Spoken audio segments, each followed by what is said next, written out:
तमाम बंधू भगिनीनो, तुम्हाला मनापासून नमस्कार करते।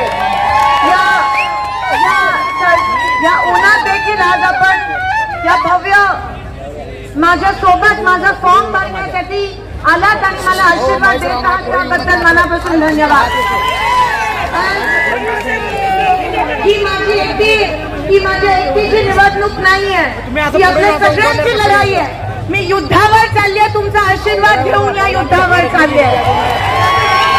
तुम्ही 15 वर्ष मला सांभाळलं, तुम्ही 15 वर्ष मला आशीर्वाद दिला, तुम्ही मला विश्वास दिला की लोकशाही अजून जिवंत आहे। तुम्ही मला विश्वास दिला की काम करणाऱ्या लोकांचं अजून अस्तित्व आहे आणि आज आपण दाखवून द्यायला पाहिजे की आपण सगळे एकत्रित लोकशाही वाचवण्यासाठी आलोय, आपण सगळे एकत्रित संविधान वाचवण्यासाठी आलोय। जर एकही मत भाजपला गेलं तर आपण समजायला पाहिजे की ते मत संविधानाच्या विरोधातलं मत आहे, की ते मत आरक्षणाच्या विरोधातलं मत आहे।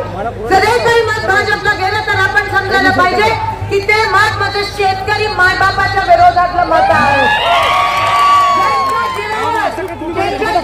माझ्या शेतकरी बांधवांच्या जीवावर त्या भाजपने मतदान घेतलं, त्या शेतकऱ्यांचा अंत हा भाजप बीजेपी पक्ष बघत आहे, ह्याचा मी जाहीरपणे निषेध करते। मागच्या 10 वर्षात विश्वासाने आमच्या सोलापूरकरचा वापर करून तुम्ही मतदान घेतलं आणि सत्तेची फक्त मजा घेतली, पण आज जेव्हा लोकांना गरज आहे तुम्ही त्या लोकांकडे तुमची पाठ फिरवली।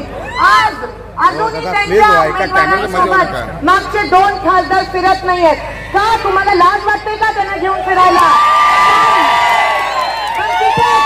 माझे वडील माझ्या खांद्याला खांदा लावून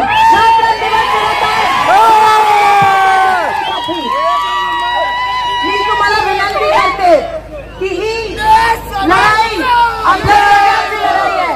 आज महाविकास आघाडीचा प्रत्येक घटक, शिवसेना बाळासाहेब ठाकरे, उद्धव बाळासाहेब ठाकरे गट, राष्ट्रवादी शरद पवार साहेबांचा गट, आदरणीय आडम मार्क्सवादी कम्युनिस्ट पार्टी ऑफ इंडिया, आम आदमी पार्टी, समाजवादी पार्टी, सगळे आपल्या सोबत आहेत केवळ लोकशाहीसाठी। सगळ्यांची लढाई आहे, आपल्या सगळ्यांचा एकच शत्रू आहे बीजेपी, है ना? आता त्यांची जागा दाखवून दिली पाहिजे। आपल्या सोलापूरचा नुकसान झालंय यांच्या हातात सत्ता घेऊन, आता बदला घेण्याची वेळ आहे। पुन्हा एकदा सोलापूरला विकासाच्या वाटेवर आणि प्रगतीच्या पथावर आणण्याची गरज आहे। तुमचा सगळ्यांचा आशीर्वाद द्या, मी माझ्या शेवटच्या श्वासापर्यंत तुमच्या